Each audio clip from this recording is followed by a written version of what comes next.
हुर्किँदै गइन् छोरी हुर्किसकेपछि छोरीको बिहा पनि गर्न पर्यो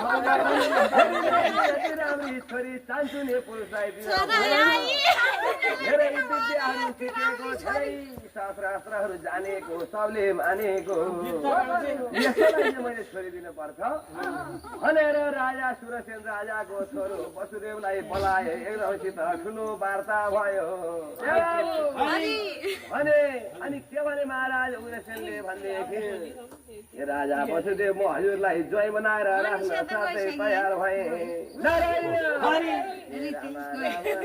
राम मान्छौ मान्दैनौ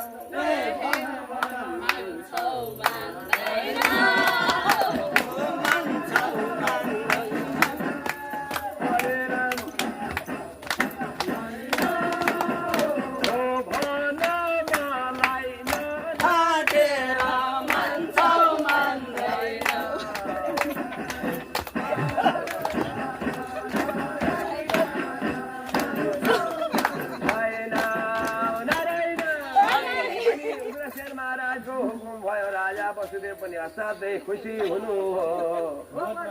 अनि अब मैया उग्रसेनकी छोरी राजाकी पनि छोरी हुनु उग्रसेनकी पनि छोरी हुनु असाध्यै राम्री थिइन् हजार सूर्यको जस्तो तेज भएकी चन्द्रमाको जस्तो कला भएकी बाको जस्तो कमर भएकी सावित्रीको जस्तो पैताला भएकी यस्तै परम सुन्दरी मैया देवकीलाई विवाह गरेर राजा उग्रसित राजा वसुदेवले हजारौं हात्ती लाखौं घोडा तयार भयो रथ रथाजी तयार भयो अब बाजा बजाएर एकदम धुलिचक्र गर्न पर्छ भनेर नारायण यसलाई भारी छल फल भो